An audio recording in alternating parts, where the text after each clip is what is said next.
Hello दोस्तों, मैं दौलत नारनौलिया स्वागत करता हूं जारा एजुकेशन पे। उम्मीद करता हूं आप सभी ठीक होंगे। और हमने पिछली क्लास में पढ़ा था अलाउद्दीन खिलजी, और इस क्लास में भी अलाउद्दीन खिलजी पढ़ेंगे, क्योंकि पिछली क्लास में अलाउद्दीन खिलजी की जो टॉपिक्स हैं वो पूर्ण नहीं कर पाए थे। शायद इस क्लास में हम पूर्ण कर पाएंगे अलाउद्दीन खिलजी को। तो आज की क्लास हम अलाउद्दीन खिलजी के बारे में है और अलाउद्दीन खिलजी के बारे में बात करते हैं। सबसे पहले अलाउद्दीन खिलजी अपने बाजार को या अपनी शासन व्यवस्था को सुदृढ़ बनाने के लिए बाजार नियंत्रण प्रणाली अपनाई। और कहा जाता है कि बाजार नियंत्रण प्रणाली का जनक किसे माना जाता है? अलाउद्दीन खिलजी को ही माना जाता है। दूसरी बात, सार्वजनिक वितरण प्रणाली का जनक भी कहा जाता है इसको। सार्वजनिक वितरण प्रणाली का जनक अलाउद्दीन खिलजी को माना जाता है और कहा जाता है। इसने बाजार नियंत्रण प्रणाली के अंदर एक विभाग बनाया और विभाग का नाम क्या था? दीवान ए रियासत था, जिसका नाम क्या था? दीवान ए रियासत था। और दीवान ए रियासत के अंदर एक सबसे बड़ा अधिकारी था, उसका नाम था सदर ए रियासत। और सदर ए रियासत नाम का सबसे बड़ा अधिकारी होता था, और उसके नीचे 3 अधिकारी होते थे। उसके नीचे कितने अधिकारी होते थे? 3 अधिकारी होते थे। 3 में सबसे बड़ा अधिकारी था सहना ए मंडी, और जिसको दूसरी भाषा में बोल सकते हैं, जिसका दूसरा नाम दरोगा होता है। और दूसरा होता है बरीद, और तीसरा मुहनिया होता है। ये दोनों गुप्तचर होते हैं। गुप्तचर क्या होता है? जितनी भी गफला होता था बाजार के अंदर, इसकी सूचना कहाँ देते थे? राजा को देते थे। राजा को देने के बाद में जितना गफला होता था उसका दंड देना किसका अधिकार होता था? राजा का अधिकार होता है। और कहा जाता है कि अगर माप तोल के अंदर किसी ने गफला किया हो, तो जितना माप तोल के अंदर गफला किया जाता है उतना मांस उसकी बॉडी से निकाला जाता था। और किसके बॉडी से? जो गफला करता है उसकी बॉडी से निकाला जाता था। इसने अलाउद्दीन खिलजी ने बाजार नियंत्रण प्रणाली के अंदर इन्होंने 3 बाजार की स्थापना की। और प्रथम बाजार कपड़ों का बाजार था, और दूसरा बाजार खाद्यान्न बाजार था, जिसे अनाज बाजार भी कहा जाता है, और तीसरा मवेशियों का बाजार था। तीसरा किसका था? मवेशियाँ, जहाँ पक्षियों का क्या होता था? आदान प्रदान या क्रेता विक्रेता होते थे, या क्रय विक्रय होता था। अब बात करते हैं इसकी न्याय व्यवस्था। और न्याय व्यवस्था इतनी कठोर माना जाता है, कहा जाता है कि अलाउद्दीन खिलजी न्याय करने में अपनों के साथ भी कोई भेदभाव नहीं करता था। और कहा जाता है कि अपने या पराये में कोई अंतर नहीं रखता था। अपनी सेना, अपनी प्रजा और अपने जो प्रिय थे उसके लिए भी दंड विधान वही था, जो मतलब सबके लिए सम्मान था। इसने सबसे बड़ा दंड था वो अंग और भंग का था, मतलब अंग भंग कर दिया, किसी का हाथ काट दिया, पैर काट दिया, ये अंग भंग का दंड दिया जाता था। अब बात करते हैं अलाउद्दीन खिलजी के उत्तर भारत के अभियान की। और उत्तर भारत के अभियान में सर्वप्रथम गुजरात पर आक्रमण करता है अलाउद्दीन खिलजी। गुजरात पर आक्रमण करता है, और अलाउद्दीन खिलजी 1299 के अंदर 98-99 के अंदर अलाउद्दीन खिलजी गुजरात पर आक्रमण करता है। और गुजरात का शासक था रायकर्ण द्वितीय था। कौन था? रायकर्ण द्वितीय। जब अलाउद्दीन खिलजी गुजरात पर अधिकार करता है या आक्रमण करता है, आक्रमण करने के लिए इन्होंने 2 सेनापति भेजे, प्रथम उलुग खान और दूसरा नसरत खान। 2 सेनापति अलाउद्दीन खिलजी के, दोनों सेनापति रायकर्ण द्वितीय या गुजरात के ऊपर अधिकार करते हैं या आक्रमण करते हैं। तो आक्रमण के डर से रायकर्ण द्वितीय अपनी पुत्री के साथ कहाँ भाग जाता है? देवगिरी रामचंद्र देव के पास भाग जाता है। अब क्या करता है? इसकी पत्नी होती है कमला देवी। अब कमला देवी अलाउद्दीन खिलजी के साथ विवाह करता है, या अलाउद्दीन खिलजी कमला देवी के साथ विवाह करता है, और जिसको उपाधि दी थी मलिका ए जहान की उपाधि दी। किसकी उपाधि दी? मलिका ए जहान की। जब अलाउद्दीन खिलजी के सेनापति नसरत खान और अलाउद्दीन के जो सेनापति थे नसरत खान और उलग खान, दोनों क्या कर रहे थे? गुजरात के अंदर लूटपाट कर रहे थे। तो एक मलिक काफूर नाम का हिंजड़ा मिला, और इसको ये 1000 दिनार के अंदर नसरत खान खरीद लिया। और इसीलिए मलिक काफूर को क्या कहा जाता है? 1000 दिनारी भी कहा जाता है। अब बात करते हैं इसकी उत्तर भारत के द्वितीय अभियान की। और द्वितीय अभियान किस पे था? ये गुजरात अभियान अलाउद्दीन खिलजी का प्रथम अभियान था भाई। और बात करते हैं रणथंभौर की। रणथंभौर पर 1301 में अभियान करता है, और 1301 में 7 महीने घेराबंदी करता है। कितने महीने करता है? 7 महीने घेराबंदी करने के बाद में इसकी तरफ से 2 सेनापति नसरत खान और उलुग खान था। इसके अंदर हमीर देव और इसका भाई बिरम देव दोनों के मध्य युद्ध हुआ। और युद्ध कब हुआ? जब रणमल ने धोखा दिया। हमीर देव का जो प्रधान सेनापति था, इसने धोखा दे दिया, और धोखा देने के बाद में अलाउद्दीन खिलजी से मिल गया, और मिलने के बाद में इन दोनों के बीच मध्य युद्ध होता है। और दोनों के मध्य युद्ध होने के बाद में हमीर देव और बिरम देव दोनों मारे जाते हैं। और इधर से अलाउद्दीन खिलजी की तरफ से उलुग खान मारा जाता है। उलुग खान मारा जाता है। और 1301 के अंदर जो हमीर देव की पत्नी रानी रंग देवी थी, रंग देवी ने जौहर किया, और राजस्थान का प्रथम जौहर जो रणथंभौर दुर्ग के अंदर हुआ था, ये रानी रंग देवी ने किया था। अब बात करते हैं तीसरे अभियान की। तीसरा अभियान चित्तौड़गढ़ पर था 1303 के अंदर। और 1303 के अंदर राणा रतन सिंह शासन कर रहे थे, और रतन सिंह राजपूत शासक थे। और राणा रतन सिंह की रानी का नाम था पद्मिनी और या पद्मावती। और पद्मावती के कारण ही अलाउद्दीन खिलजी ने चित्तौड़गढ़ पर अधिकार किया या आक्रमण किया। उसी के कारण मलिक काफूर और नसरत खान दो सेनापति थे। इधर से राणा रतन सिंह था, रतन सिंह के दो सेनापति गोरा और बादल थे। इन दोनों के बीच में युद्ध होता है। और युद्ध होने के बाद में युद्ध होने के बाद में रतन सिंह मारा जाता है, वीर गति को प्राप्त हो जाता है। और चित्तौड़ का नाम, इसने चित्तौड़ पर अधिकार करने के बाद में चित्तौड़गढ़ का नाम क्या रखा? अपने पुत्र के नाम पे खिजराबाद रखा, क्योंकि इसके पुत्र का नाम खिजर खान था। यहाँ से रानी रंगदेवी, यहाँ से रानी पद्मावती ने 16,000 महिलाओं के साथ क्या किया? जौहर किया था। यहाँ से कितने महिलाओं ने किया था? 16,000 रानियों के साथ पद्मिनी ने जौहर किया। और ये इतिहास का सबसे बड़ा जौहर था, चित्तौड़गढ़ जौहर। बात करते हैं मालवा की। मालवा के ऊपर 1305 के अंदर अभियान करता है अलाउद्दीन खिलजी। और आइन उल मुल्क जो सेनापति था अलाउद्दीन खिलजी का, और मालवा का शासक था महकल देव। और यहाँ से महकल देव क्या करता है? मारा जाता है। पांचवां अभियान राजस्थान का पांचवां अभियान मारवाड़ था। मारवाड़ के अंदर सिवाना पर अधिकार करता है। कमालुद्दीन गुर्ग के नेतृत्व में शीतल देव पर आक्रमण करता है, और शीतल देव इसमें क्या करता है? मारा जाता है। और सिवाना का नाम बदलकर खैराबाद रख दिया। अलाउद्दीन खिलजी ने दो नाम बदले, एक तो चित्तौड़गढ़ का नाम खिजराबाद रखा, और सिवाना का नाम बदलकर खैराबाद कर दिया। छठवां अभियान 1311 के अंदर जालौर पर किया। और जालौर पर कौन किया? अलाउद्दीन खिलजी और कानड़ देव। प्रारंभ में कानड़ देव अलाउद्दीन खिलजी की सेना का भरपूर तरीके से या विरोध किया, विरोध करने के बाद में लास्ट में जाके अलाउद्दीन खिलजी की तरफ से यह कानड़ देव मारा जाता है। और अलाउद्दीन खिलजी का जालौर पर अभियान होता है। और जालौर पर अभियान होने के बाद में अलाउद्दीन खिलजी का संपूर्ण राजस्थान पर अधिकार हो जाता है। और अब बात करते हैं अलाउद्दीन खिलजी के दक्षिण अभियान की। एक बार रिटर्न कर लेते हैं, उत्तर भारत के विजय अभियान के बारे में बात करते हैं। उत्तर भारत के विजय अभियान में प्रथम अभियान गुजरात अभियान था, जो 1298 से 99 के बीच में रहा।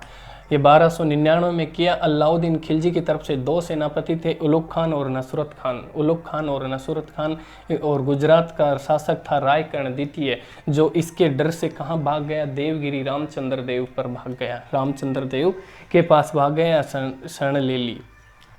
इधर से नसरत खान मलिक काफूर को खरीदता है 1000 दिनार के अंदर। और रायकर्ण की पत्नी कमला देवी से विवाह अलाउद्दीन खिलजी करता है, और उसे मलिका ए जहान की उपाधि देता है। दूसरा अभियान रणथंभौर पर करता है। रणथंभौर 1301 में नसरत खान और उलुग खान इसके सेनापति होते हैं अलाउद्दीन खिलजी के। और इधर से हमीर देव शासक होते हैं। उलुग खान अलाउद्दीन खिलजी की तरफ से मारे जाते हैं। अलाउद्दीन खिलजी की तरफ से कौन मारा जाता है? उलुग खान मारा जाता है, हमीर देव मारा जाता है, और इसका भाई भी मारा जाता है। रंग देवी ने जौहर किया था, और राजस्थान का प्रथम जौहर रणथंभौर के अंदर ही हुआ था। द्वितीय बात करते हैं, तीसरे अभियान की बात करते हैं। 1303 के अंदर अलाउद्दीन खिलजी ने चित्तौड़गढ़ पर आक्रमण किया। और चित्तौड़गढ़ पर आक्रमण करने के साथ साथ राणा रतन सिंह और गोरा बादल वीर गति को प्राप्त होते हैं। और चित्तौड़ का नाम बदलकर खिजराबाद रखा। किसका नाम रखा? खिजराबाद। चित्तौड़गढ़ का नाम रखा। और रानी पद्मावती ने 16,000 महिलाओं के साथ जौहर किया। और कहा जाता है कि अलाउद्दीन खिलजी की सबसे बड़ी हार यही थी चित्तौड़गढ़ की, जिसने रानी पद्मावती ने क्या किया, जौहर किया। अब बात करते हैं मालवा की। मालवा पे अलाउद्दीन खिलजी ने 1305 में क्या करता है, आक्रमण करता है। और अलाउद्दीन खिलजी की तरफ से आइन उल मुल्क एक सेनापति होता है जो महक्कल देव को हरा देता है, महक्कल देव को मार दिया जाता है। पांचवा अभियान होता है मारवाड़ पे और सिवाना पे, मारवाड़ या सिवाना पे होता है। और 1308 में करता है कमालुद्दीन गुर्ग और शीतल देव के मध्य युद्ध होता है, जिसमें शीतल देव मारा जाता है और सिवाना का नाम बदल कर क्या रखा जाता है, खेराबाद रखा जाता है। छठवां अभियान जालोर पर होता है 1311 के अंदर। अलाउद्दीन खिलजी और कान्हड़ देव, जिसमें कान्हड़ देव मारा जाता है। और इस जालोर विजय के अभियान के दौरान संपूर्ण राजस्थान पर अधिकार होता है अलाउद्दीन खिलजी का। अब बात करते हैं अलाउद्दीन खिलजी के दक्षिण अभियान की। और दक्षिण अभियान की जानकारी के स्रोत हैं अपने पास। और दक्षिण अभियान की जानकारी के स्रोत, प्रथम स्रोत है जो बर्नी द्वारा लिखित एक किताब, जिसके अंदर तारीख फिरोज शाह एक नाम की किताब है, जिसने किसको लिखा था, बर्नी ने लिखा था। दूसरी एक खजाइन उल फुतूह, जिसने किसने लिखा था, अमीर खुसरो ने। और तीसरी फुतुहुल सलातीन, जिसने इसामी ने लिखा था। इन तीनों पुस्तकों के अंदर दक्षिण भारत की क्या मिलती है, जानकारी मिलती है, कि दक्षिण भारत के अभियानों की जानकारी मिलती है अलाउद्दीन खिलजी के द्वारा। अब बात करते हैं प्रथम अभियान और दक्षिण भारत का प्रथम अभियान देवगिरी पर अभियान था। किस पे था, देवगिरी पर अभियान था। 1307 और 8 के अंदर मलिक काफूर के नेतृत्व में दक्षिण भारत का नेतृत्व, संपूर्ण दक्षिण भारत के नेतृत्व कौन करता है या सेनापति कौन होता है, मलिक काफूर होता है, हजार दिनारी होता है। कौन होता है, हजार दिनारी होता है। और देवगिरी पर आक्रमण करता है। देवगिरी पर आक्रमण 1307 और 1308 पे होता है। और 1307-8 के अंदर रामचंद्र देव पर आक्रमण करता है। और रामचंद्र देव यादव वंश का शासक था। रामचंद्र देव इसके हार से क्या होता है, ये हार जाता है। और हारने के बाद में अपनी पुत्री का विवाह अलाउद्दीन खिलजी से कर देता है। और जिसने अलाउद्दीन खिलजी ने रामचंद्र देव को राय रायन की उपाधि से संबोधित करता है, या राय रायन की उपाधि देता है। कौन, अलाउद्दीन खिलजी किसको देता है, रामचंद्र देव को। दूसरा अभियान वारंगल पर था या तेलंगाना पर 1309 में था, जिसमें मलिक काफूर और रुद्र प्रताप देव। इसमें एक याद रखना कि ये जो पहले 1303 के अंदर एक बार आक्रमण होता है। 1303 में अलाउद्दीन खिलजी ने वारंगल पर अटैक करता है, जिसमें अलाउद्दीन खिलजी हार जाता है। और इसी हार का बदला लेने के लिए वारंगल या तेलंगाना पर दोबारा आक्रमण करता है 1309 में। और 1309 में रुद्र प्रताप देव हार जाता है। और रुद्र प्रताप देव ने क्या करता है, रुद्र प्रताप देव कोहिनूर हीरा देता है। और वही डायमंड कौन देता है, किसको देता है, मलिक काफूर या अलाउद्दीन खिलजी को देता है। कौन, रुद्र प्रताप देव। तीसरा कौन सा होता है, तीसरा पांड्य मधुरा 1310 में आक्रमण करता है। और दक्षिण भारत का अंतिम छोर था, या दक्षिण भारत का अंतिम छोर पर आक्रमण करता है। और मलिक काफूर और वीर पांड्य, इसमें क्या होता है कि पांड्य राज्य होता है ना, वहाँ वीर पांड्य और सुंदर पांड्य दो भाई होते हैं, जिसके अंदर गृह युद्ध होता है। और गृह युद्ध का फायदा उठाने के लिए अलाउद्दीन खिलजी ने मलिक काफूर के नेतृत्व में पांड्य राज्य पर क्या करवा दिया, आक्रमण करवा दिया। और आक्रमण करने से वीर पांड्य मारा जाता है और सुंदर पांड्य इसके साथ मिल जाता है। और यहाँ किसका शासन होता है, पांड्य राजा का। और यहाँ से अपार धन लूटपाट करता है कौन, मलिक काफूर। चौथा अभियान दोबारा देवगिरी पर शासन करता है। क्यों करता है, क्योंकि जो रामचंद्र देव था, रामचंद्र देव का जो पुत्र था शंकर देव, और शंकर देव अपने आप को स्वतंत्र घोषित कर देता है। जब अपने आप को स्वतंत्र घोषित कर देता है और अलाउद्दीन खिलजी को कर देना बंद कर देता है, तो मलिक काफूर के नेतृत्व में क्या करता है, आक्रमण करता है। और मलिक काफूर यहाँ से अत्यधिक धन या अपार धन फिर से लूट के ले जाता है और शंकर देव को मार दिया जाता है। अब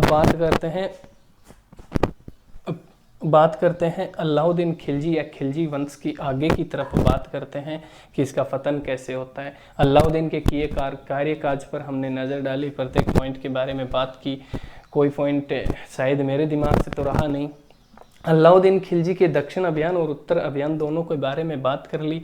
दक्षिण अभियानों की जानकारी फिरोज शाह खिलजी बर्नी ने लिखी थी।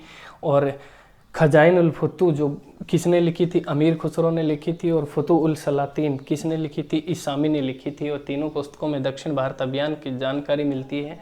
और दक्षिण भारत के अभियान की बात कर ली और उत्तर भारत के अभियान की बात कर ली, अलाउद्दीन खिलजी के बारे में हमने बात कर ली। अब चलते हैं खिलजी वंश के पतन की तरफ, या खिलजी वंश के पतन की ओर चलते हैं। शहाबुद्दीन उमर। शहाबुद्दीन उमर, जब अलाउद्दीन खिलजी की मृत्यु हो जाती है 1316 के अंदर, और अलाउद्दीन खिलजी जब मर जाता है या मारा जाता है, तब इसने शहाबुद्दीन उमर कौन होता है, जो रामचंद्र देव था उसकी पुत्री और अलाउद्दीन खिलजी का पुत्र होता है, जो कब गद्दी पर बैठता है, 1316 के अंदर गद्दी पर बैठता है शिहाबुद्दीन उमर। जब शिहाबुद्दीन उमर को मुबारक शाह खिलजी मार देता है, 1316 के अंदर गद्दी पर बैठते ही मुबारक शाह खिलजी मार देता है, और मुबारक शाह खिलजी 1316 से 20 तक शासन करता है। ये प्रथम शासक, दिल्ली सल्तनत का प्रथम शासक जिसने अपने आप को खलीफा घोषित किया था, वो कौन था? मुबारक शाह खिलजी ही था। कौन था? मुबारक शाह खिलजी था। मुबारक शाह खिलजी था, और मुबारक शाह खिलजी ने अपने आप को खलीफा घोषित करता है। अब अपने आप को खलीफा घोषित करने के बाद में ये क्या होता है, अंतिम में जाके 1319-20 तक जाते जाते क्या होता है, एक विलासी प्रवर्तिका हो जाता है। और विलासी प्रवर्तिका होने के साथ साथ ये राज्यसभा में स्त्रियों के वस्त्र धारण करने लग गया, या स्त्रियों के वस्त्र धारण करना, या राज्यसभा में नंगा आना, ऐसी कुछ विलासी प्रवृत्तियां इसके अंदर प्रयुक्त हो गई। और ऐसी प्रयुक्त होने के साथ में नसीरुद्दीन खुसरो शाह 1320 पर इसको मारकर, मुबारक शाह खिलजी को मारकर कहाँ बैठता है? गद्दी पर बैठता है 1320 के अंदर। और 1320 के अंदर जब खुसरो शाह ये अंतिम शासक था, खिलजी वंश का अंतिम शासक